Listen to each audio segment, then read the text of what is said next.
Hello, and welcome to Michell Consulting's webinar series for its Michell University. Today we're talking about Infor FACTS, and we're talking about the purchasing process. Again, this webinar will be recorded and it'll be available on our website at www.mitchellgroup.com. So today we're going to go over the purchasing process and Infor FACTS.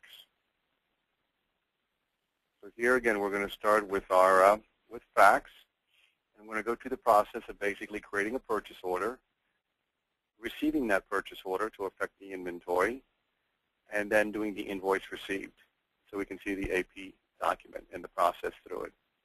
So let's begin. In our FACTS master menu, we're going to go into purchase orders. You can see here we have purchase order entry, we have receiving, and invoice receiving. So under entry, we have some options. We can do suggest PO entry. The suggest PO entry works from two phases. We can do it directly here, so we can suggest a PO. This is not an actual PO. This is like a temporary file.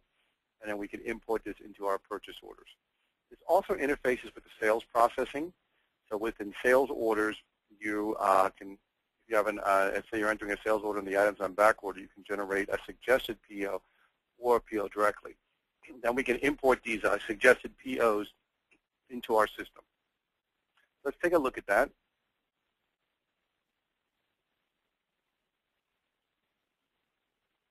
And again here, we can create one. For the purpose of the demo, I'm going to create one here. We also have some others in here. We can select our warehouse. We can select our vendor. Again, standard FACTS allows us to do F2, which is a search. We can either use the mouse or down here we can see. We can use our function keys, F2 to search and F3 for next vendor. So we already have our vendor put up, and we have two options. We can do restocking and special orders. We can denote items as special order items and other items that we track inventory. So if we click on special orders and we click add a line and we do a search, we can see here we have special orders that are coming from these particular sales orders. So these were done via the sales order system, and they were flagged as special orders. We can also do for restocking, and you can see here we have two. So we add a line. Now we're actually searching the items. So the special orders allow us to search items that were actually entered on a sales order, and they were flagged as special orders. We can place an order, or we can do for restocking. So we can do suggested restocking here.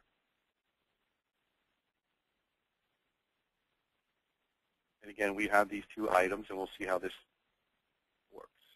Let's just click Done. Go out. We have a suggested PO report. Again, if we want to see what's out there, we can run this report. Again, we have standard FACTS. We can create templates. We can do our print options. You can see here we're just going to print to a file. We can select a range of vendors, our warehouses, and we have the option of doing the POs for special orders, the suggested for restock, and both. So let's take a look at each. Let's do the specials. And you can see here what we have already created. Again, warehouse 1 for the vendor V101. We have these two items, and we have for vendor V101. We have this item here. V105. We have this item here.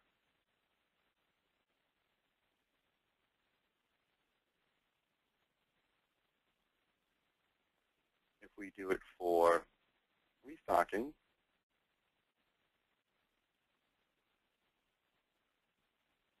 again, we can see that we have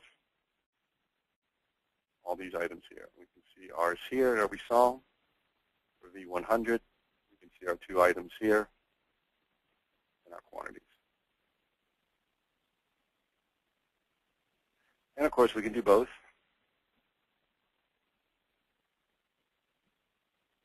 And we combine the two together. the suggested PO report allows us to look at and see what suggested POs we have out there. Let's go into PO entry.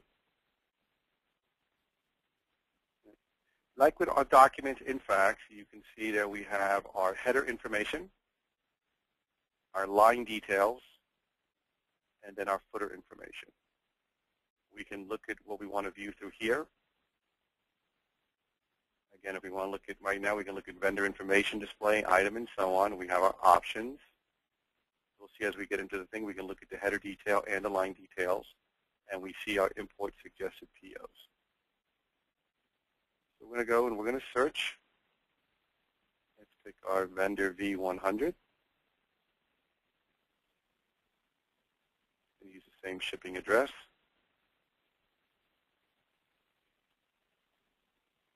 Again, we're pulling information from the vendor master file. That's how we're getting our terms and so on, but we have the ability of changing the default information from here. So now we get this item. Do we want to import the suggested POs? We're going to say yes by clicking and click OK. And again, you're going to see the item here. It's going to tell you the units and the cost, and you have some options. You can import this suggested PO. You can skip this and all the remaining suggested POs.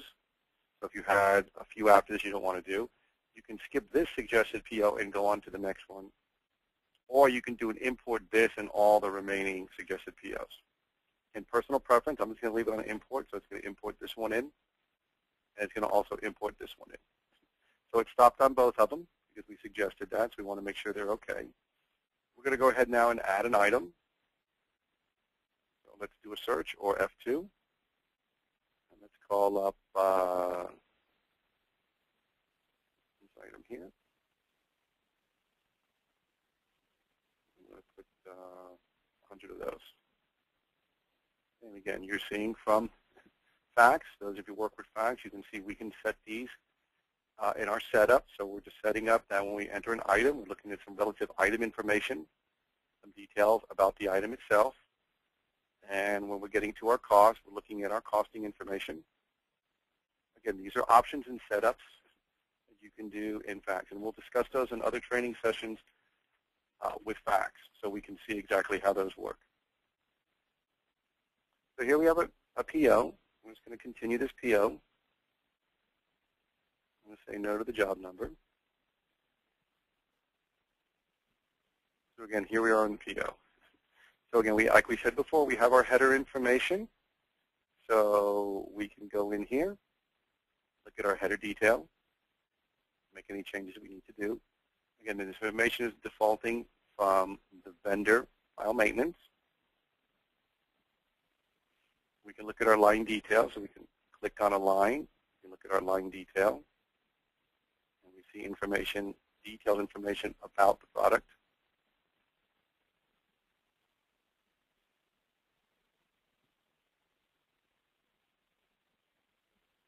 And then when we're done, we're going to go into our footer information. And again, you know from working with FACTS, we have the option of adding lines. We can delete a specific line. We can insert. So the difference between add and insert, if I was to add, it's going to go to line 4. If I select here and highlight line 2, and I click insert, I'm going to insert my new item as line 2. And you can edit a line. So if you do this, you can see the line comes up, and I can do any editing I want on the line. So we're going to click done, and again, we have our footer information. We can enter freight, and we can have tax information. On the line, we can actually have an acknowledgement and a confirmation. We're just going to go ahead and click OK. And we're going to go ahead and print the PO now. Let's just put it to the file.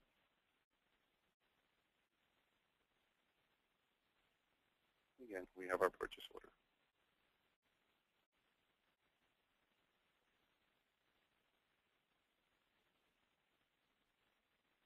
Let's go back to the menu. So we've done our purchase order entry. We can also do the print here. If you want, you can actually enter POs, and then you can do a batch printing or reprinting by going into the PO print. So we can go here, and let's just set our options. I'm going to set our default printer to be, and we're going to go to the properties, and we're going to set the current printer to print the file. You can put it on the screen. And again, you have the option of printing or reprinting. So if you want to reprint, we can reprint the order, or we can just go to print and we can select our warehouse. We can select all our POs, or we can search and select the POs that we want to print.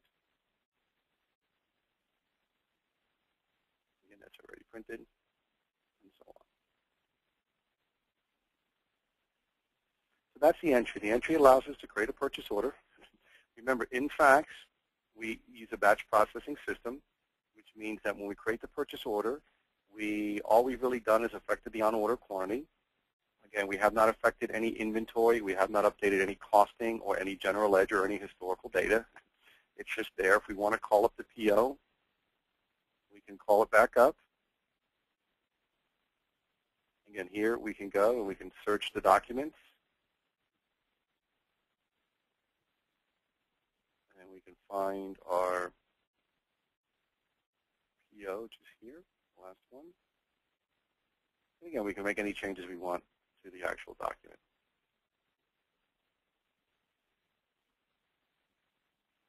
Add it to the reprint file. So we're done. Now let's talk about the receiving. What we're going to do at this point now, we're going to receive the merchandise into stock, or goods received, as we call it.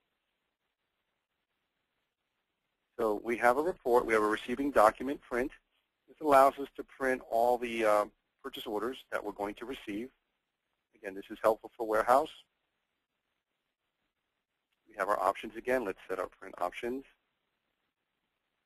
Print the file, and that's our default.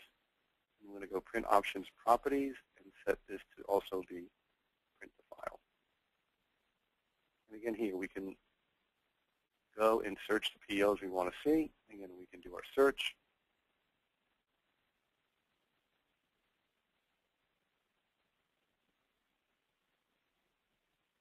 You can see here these NPs. We'll talk about in a minute. These are the difference between these.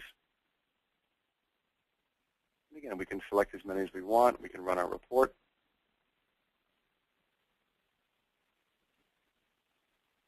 And again, we can see that PO that we're going to receive. And see the items are involved, and so on. So let's do the NP is our non-PO receipt, which we'll go through in a minute. But let's do a receipt. So the receipt entry is to receive POs that we have created in FACTS. So in this case, we created the purchase order, we printed it, we sent it to the vendor, and now the merchandise is coming in to the warehouse. We want to do a receipt entry. Again, the screen looks like it does with the purchase order. Same process. We have the PO header, we have the line detail, and then we have the footer information. And if I know the PO number, I can enter it, or I can do a search. And let's search 001361. I'm going to call it up here. And again, you can see that it's a PO and the status. It's printed here. Again, information about it. And this is our receipt. So we have a couple options. We can enter our receipt number. This is going to be the first receipt. Assume receipt means we're going to bring all the items in as being received. So we have a couple options. We can bring them all in as received, and then we can edit the ones that we don't, and vice versa. So let's do it this way. And you can see when I said no, see, everything is not received. So I can have the option of putting everything on back order and then highlighting the lines I want. This would be typical if the majority of the PO is not being received. So if you have, in this case, 3 line items and only 1 was being received, you're better off backwarding everything and changing the 1. In the case that majority of the time you're receiving most of it, you may want to receive everything and then put the ones on back order. Let's just stop the receipt. And let's do it again.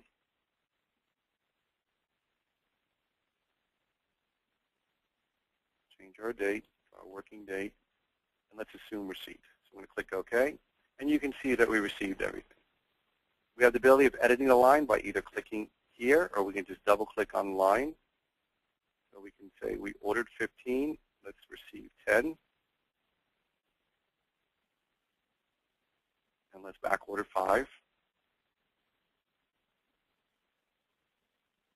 And let's, on this one here, let's double click on line 3. And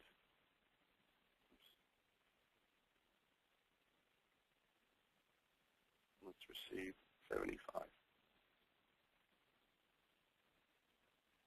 So again, we have that option. The majority of the time is that you're typically receiving most of the product. So most of our clients, what they will do, they will assume receipt, receive everything, and then go back and edit the lines that are on back order. Or if you have the opposite, you can not assume the receipt, put everything on back order, and make your changes. Again, you have your header information, like we saw in the PO. Make any changes to that. We can do that. We can look at our line detail by selecting the line, either double-clicking or going on here and selecting the line.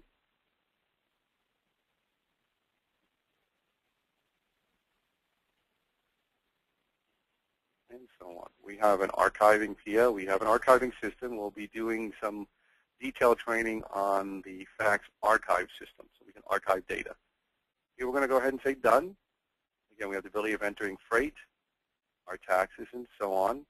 We can update our freight. We want to do freight distributions. Here we're just going to say OK, and we've done the receipt PO. If we look here, we can see it. Our PO right here. We can see what we received. We can call it up. Again, we can see the information here.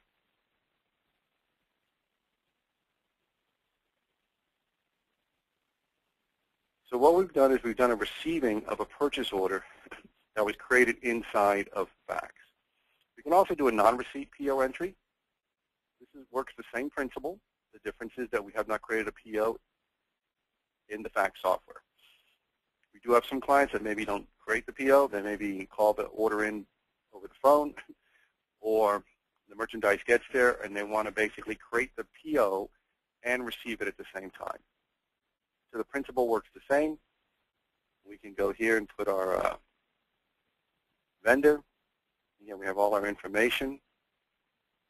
Receipt number, let's just say it's receipt number 1. And what we're doing is now we don't see the items. We would have to go here and add our item. So we're just going to add an item. And again, let's say we're going to order 1, receive 1, no back order. And again, there's our costing information coming up. This information has been set in our settings. So what we want to do is we want to see as we're entering detailed information going through the system.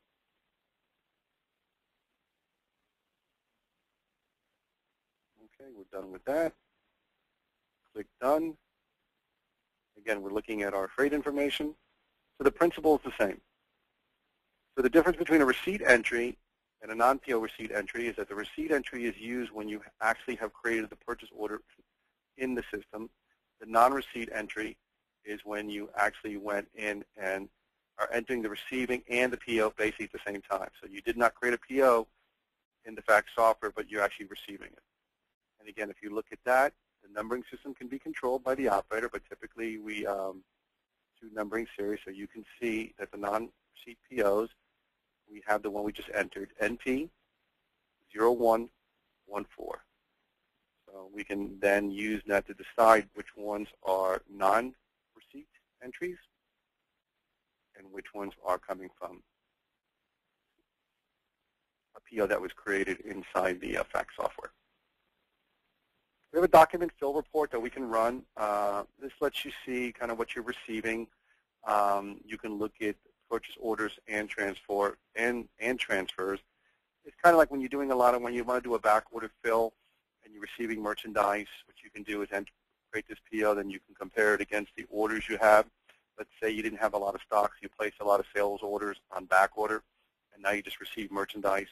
So again, it gives you the ability of looking at either purchase orders or transfers you can do together or either one.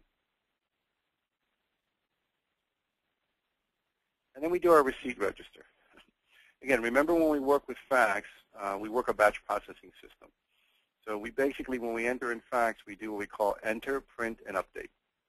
So typically we're going to be in a screen where we enter data. We enter that data. We then go into a register and we print the register. This gives us the opportunity to check the information. If there's a problem, we do not have to update. We can go back and make any changes to the data, and we can rerun the register as much as we want. Once we're sure that everything is fine, we do an update. What the update will do is will affect the historical files. So in this case, we're going to update the quantities, the costing, and the general ledger, and also the historical files. Let's do a receipt register. And again, you can see I'm printing to file here, purposes of this. I have my print options, so I can go into properties if I want to redirect where I'm printing it to. Again, standard fax, we can print, we can send it to a viewer, we can fax, we can archive, Excel, and so on. Archiving, again, is a nice feature that we'll discuss in detail in another training session. But archiving allows us to actually print and store a copy in an archive system. Within fax, in order for you to update, you need to print. So if I was to select view, I'd be able to view this but not actually be able to update it. We'd always have to print. So in order to conserve paper and have a file so we don't have to worry about keeping a hard copy, when we do the archive, we can archive it, which means we can save it in a file in our archive system. We can also print it at the same time if we wish to print it, or we can view it.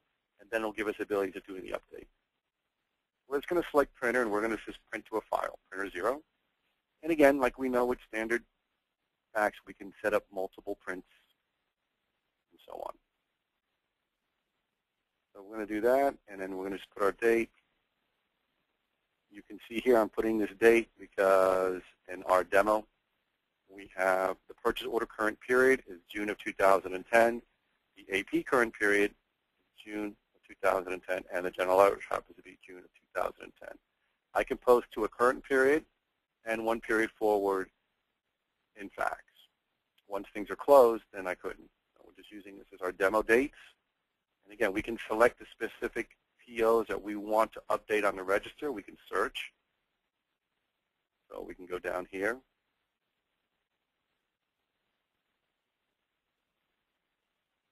And we can grab our 61.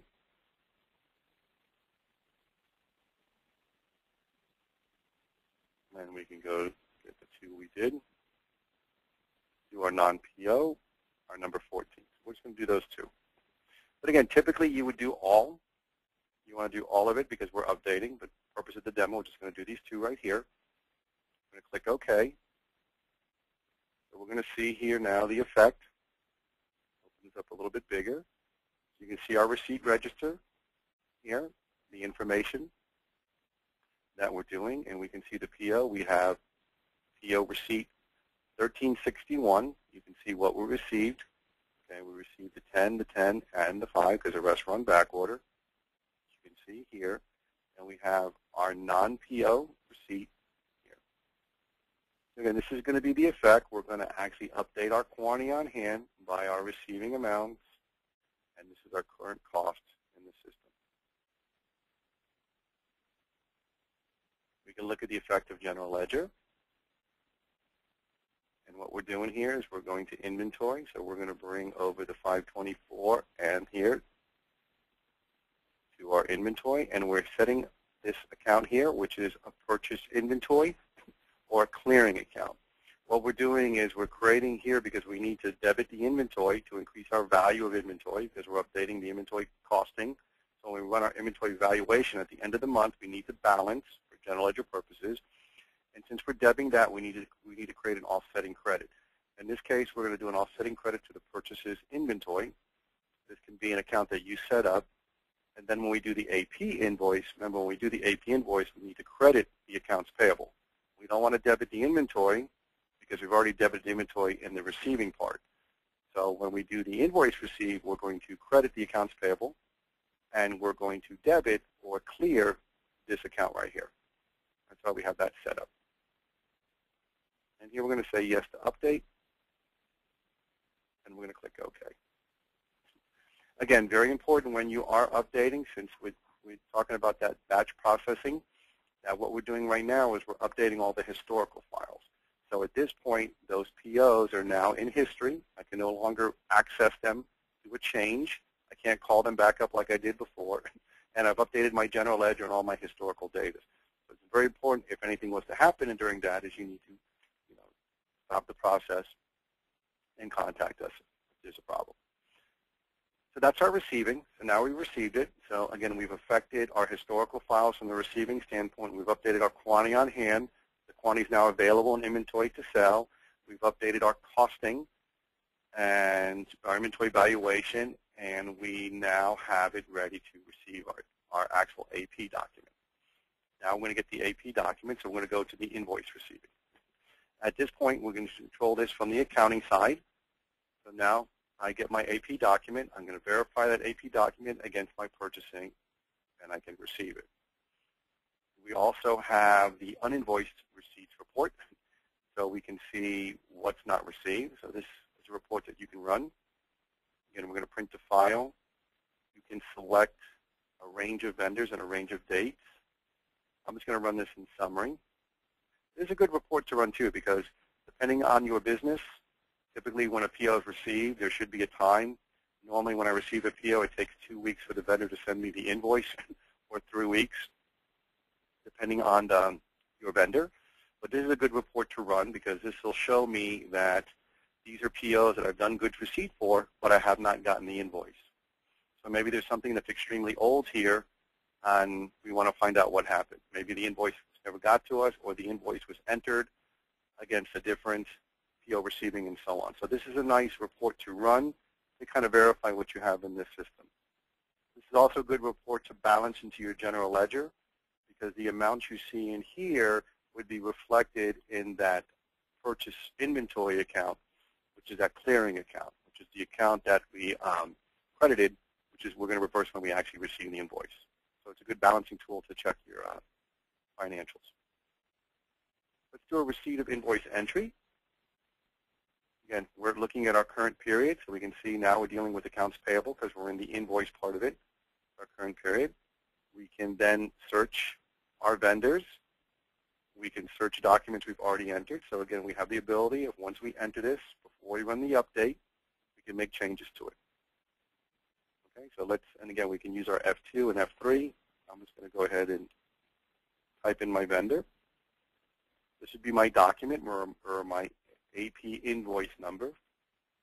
Should be on the document. I'm going to use it again. I have it set so I can't use it again, so let's just do that. That's an option I have, so I don't want to duplicate the invoice numbers in the system. Again, this is all coming from the vendor file maintenance, the vendor master file, our GL table we're posting to, and all our information. Here's going to be our document amount, so we're going to go ahead and enter the document amount, 671.7. We can edit this later. We typically would have the document in front of us. And again, let's use the date of our demo. Our current period is June of 2010. So now we're ready to add. Since we're doing the receipt, the invoice receipt entry, we're doing the invoicing from receipts that were actually in the system. So we're going to go here to what says New PO.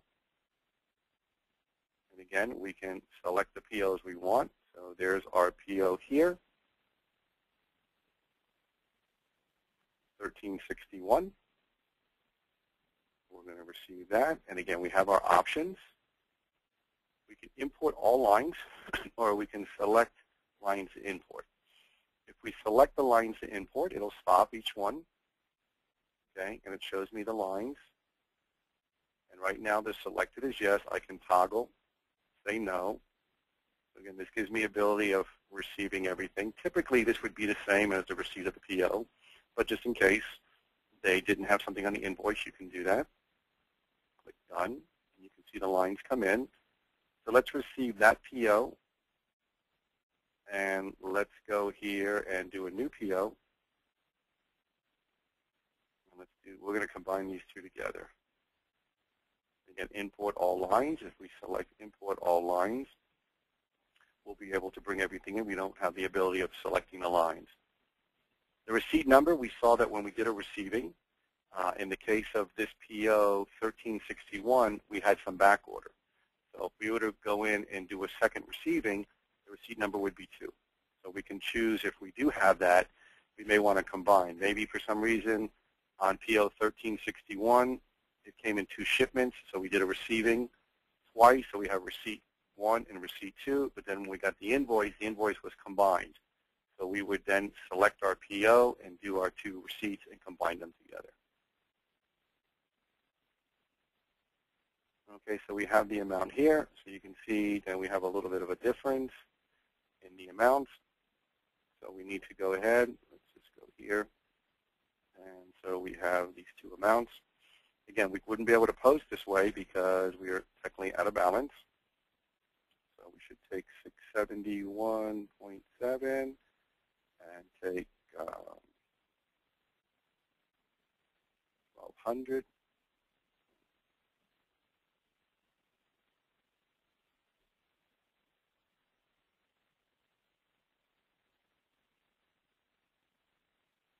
And when we go here, we still have the amount undistributed. So we have a little bit of a difference.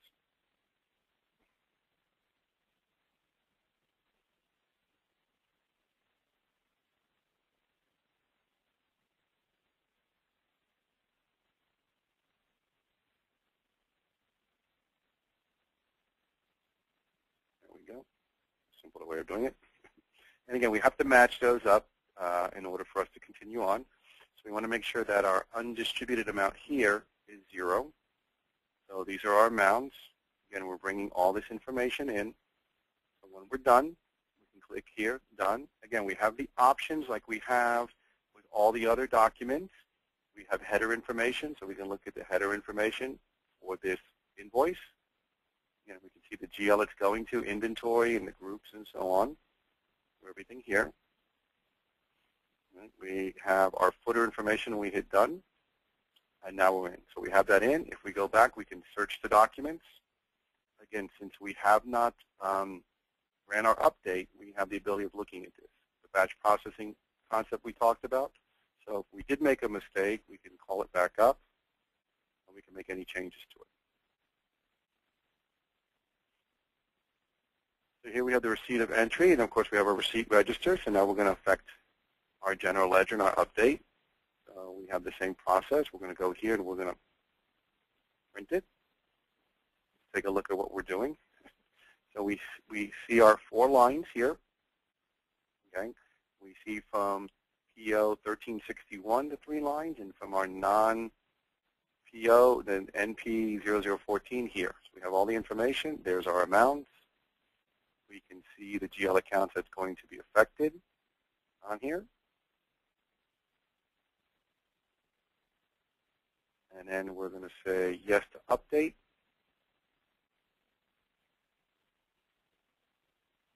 So we're going to update. So now if we go back to our receipt entry and we look at our open documents, we're not going to see 1361. We've already selected that, and we've already updated that.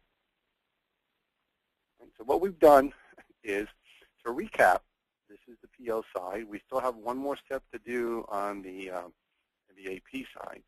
But to recap this, what we've done is we've gone into PO entry, and we've created our purchase order. Again, we can create the purchase order to send to the vendor. What that does is it updates the on-order quantity in our system, so we know how much is on order and when it's coming in. The suggested PO entry allows me to create a suggested PO within the purchasing system, which is not going to be a real PO. It's just going to be in a file. It also affects the transfers, and it also affects from the sales order side. So if I was entering an order and I didn't have the merchandise in stock, it was back ordered, I can create a suggested PO to let the purchasing agent know I need to add that to my normal orders to fill that order. Maybe I have 2 locations and I don't have the merchandise in location 1, but I have it in location 2. I can suggest a transfer to transfer the merchandise from location 2 to location 1, so I can have it here, and then I can continue and I can ship it. So that's what the suggested PO does. There is a suggested PO report.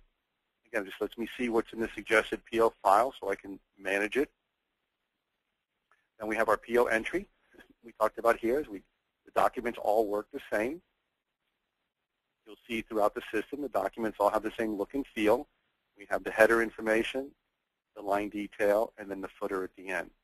So here I'm going to create a purchase order. I'm going to select my vendor and my corresponding items that I want to have on my PO. I can also import those suggested POs. So I want to create those all together in one phase and bring them in. I can print at the time I do the PO, or I can choose not to print, and I can do like a batch print or just a reprint at the end of the day if I wish. Once I've done that, again, the PO is in the system. I haven't really affected any historical files. I haven't affected general ledger or any costing information. All I've done is I put the merchandise on order so I can see it and see when it's coming in and when available. The receiving is now when I'm going to do the goods receipt. Now the merchandise has arrived at the warehouse and we want to bring it into the system. What this is going to do, it's going to update the quantity on hand and the costing. And at that point I have to do an update. So once I do that, I have to update all my historical files. So again, I can look at my receiving report to see what is available to receive. I can do my receipt entry. And again, you see the screens all look the same. Same information. I would call up the PO that I'm receiving. All right? And then from there, I would pull up all the corresponding items that were created on the PO will come in. I can do a non-receipt PO entry. Again, the screen looks the same. The difference here is that the items will not automatically come over because I have not created the PO. So I'm in essence creating the PO and receiving simultaneously. I'm going to enter the PO, the vendor here, and I'm going to go ahead and enter my items here. This is used for when you did not create the purchase order within the FACTS software, but you need to receive it into the system. There's a document fill report. Again, shows you what's being receiving. It shows you all the open back orders and sales. It tells you what sales orders that you can fill based on your inventory on hand. And then, of course, you would do your receipt register. This is important because this is the update process. Once we do this, we can no longer call up the receipt entry or the non-PO receipt entry and make any changes to it. What we're doing is we're affecting the historical files. At the same time, we're affecting our general ledger. In this case, typically we're going to debit our inventory and we're going to credit a clearing account. We need to debit the inventory because the merchandise is now in stock and the cost has been updated. We need this so at the end of the month, we can reconcile our general ledger to our inventory valuation, but we haven't received the AP side of it, so we can't credit the accounts payable. So we're going to debit the inventory side on receiving, and we're going to credit the clearing account. Once the AP invoices come in, we're going to correspondingly affect accounts payable and the vendor, so we're going to credit the AP, and we're going to debit that clearing account. And that's here in the invoice receiving. Again, the screens all look the same. Here you can go in, and you're doing an invoice received. So we're going to call up our goods receipt. We're going to add our accounting information to it, the document or the AP invoice numbers, the corresponding amounts, the document dates, the due dates, and discounts, and so on. Once we do that, we can go ahead and run our register. The register's, again, update. It's going to affect all the historical files. It's going to affect the vendor's file, the agings, and all the costing, and the general ledger, and so on. So we're complete at that point. Here we have our uninvoiced receipt report. What that allows me to do is look at the invoices that I've done a goods receipt for, but I have not actually done the invoice receipt. Again, this is valuable because we may have something that kind of fell through the cracks. We normally get the AP invoice 2 to 3 weeks from when we do the receivings, and we could have stuff that's 2 or 3 months old. So we can, again, look at that and see what we have.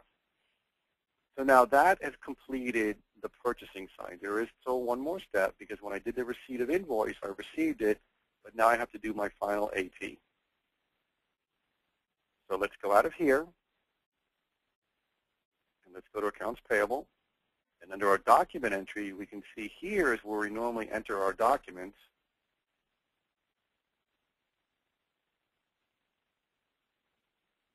Let me put a password on this.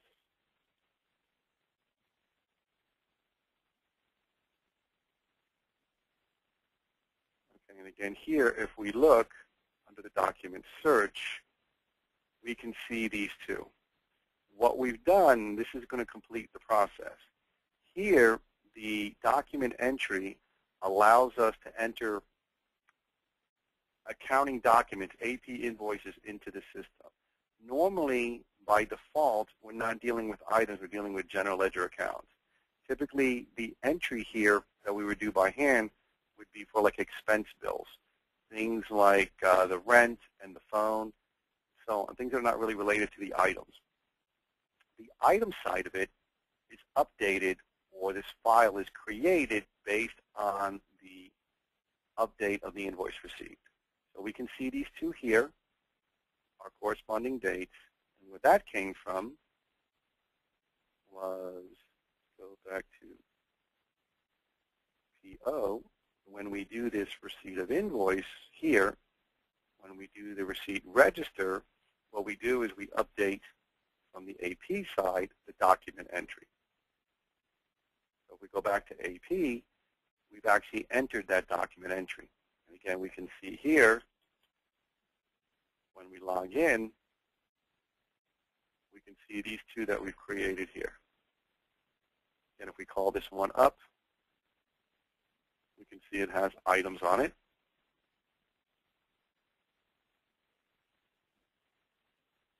If we call this one up, you can see that this one was entered directly through here, so you can see it's affecting the general ledger.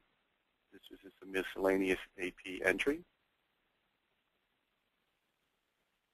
as opposed to the ones we did, which you can see have affected the inventory. So again, what we're doing is by default, because we're entering this amount, and we're going to update this, we're going to credit the accounts payable, this amount, and we're going to debit the offset account that we updated during the receiving. So we balance out our general ledger. As opposed to this one going directly to general ledger, we're still going to credit the vendor or the AP $100, and we're going to debit the expense down here. So that completes the cycle. So all we need to do is we're just going to go ahead. We do have a Michell University on the details of the accounts payable. For now, I'm just going to go to the document entry register. That would be our final step. Let's go here. Let's set our printers to print the file. Let's change our current printer. Also print the file.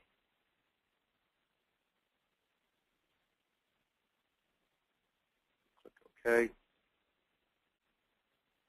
And again, we're going to see the three transactions, the two we entered and the one miscellaneous. You can see the GL distribution that's happening.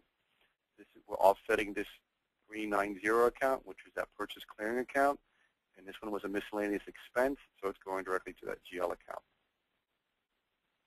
If we print our GL distribution, we can see the effect. At this point, we need to credit accounts payable for this amount because we're going to update the vendor in the aging, so we're crediting our accounts payable. The debit's going to be the offset to the credit we did during the goods receipt, so we're going to take out this 390 account, and this one was just a miscellaneous, so it's going to go directly to that account.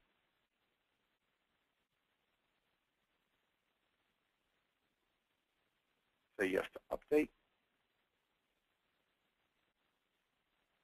So now if we go back to document entry, again,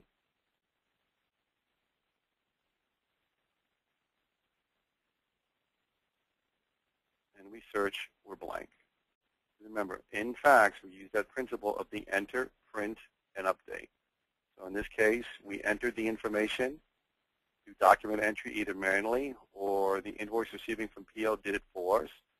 We ran our adjustment registers, and we updated. So at that point, we complete the process. So that concludes Michell University's session today on the PO processing and Infor FACTS. We'll open it up for any questions. Do we have any questions? Okay, no questions. Yes, go ahead. Yes, I have a question. I have various purchase orders that weren't received dating a few years back. How would I be able to to get that information off the books? Because if I were to receive it, it'll affect my inventory. Yeah, you can. Yeah, it's going to do that. What you can also do is in your purchasing, you're still going to have your receipt. You have your receivings here. Okay. Yeah, I think the best way to do it is to go ahead and you're going to have to do a receiving. If you can actually delete it. There's two options. You can actually delete the entries. So here you can call it up, and you would go to File, and you would delete the documents that were entered. At that point, it's going to go ahead and it will affect your inventory. You're going to have to do a quantity adjustment. So if you go to your inventory control, you'd have to do an adjustment. Yeah, because remember, what happens is if you did the receiving and you already ran the update in the receiving, since you've already affected your general ledger and you affected your inventory, it's in there now. What's going to happen is when you do the offset or the return, it's going to go ahead and make the effect into, it's going to reduce the quantity, but it's going to affect your general ledger. So what you want to do is at that point, you may just want to do an adjustment to get it out of the books. Okay. So I think that would be the best way because there's really no way to kind of do an unreceiving. What you can also may want to do is a non-receipt entry. No, you really can't do a negative. I think that'd be the best way to do it. Just you have to do your quantity adjustments. So delete the documents and then do the adjustments? Yes. Yeah.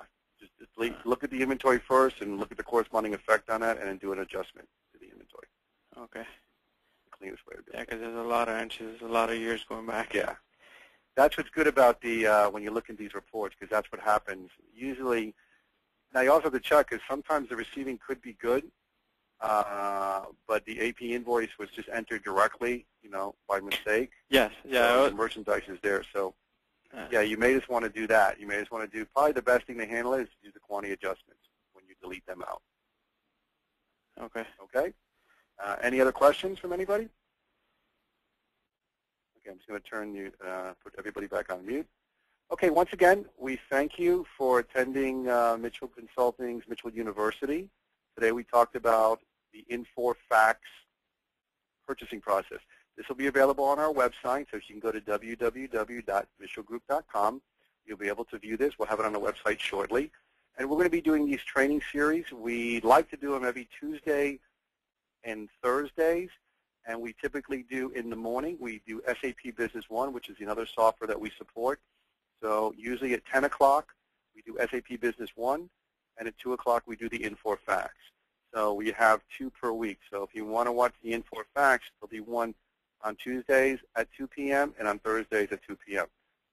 And the SAP Business One will be in the morning. So we tend to do it on Tuesdays and Thursdays, allowing for, vacations and, holidays and so on, because we won't have one this Thursday due to Thanksgiving. So once again, we thank you for your time, and you can visit us online to view it, and we thank you very much.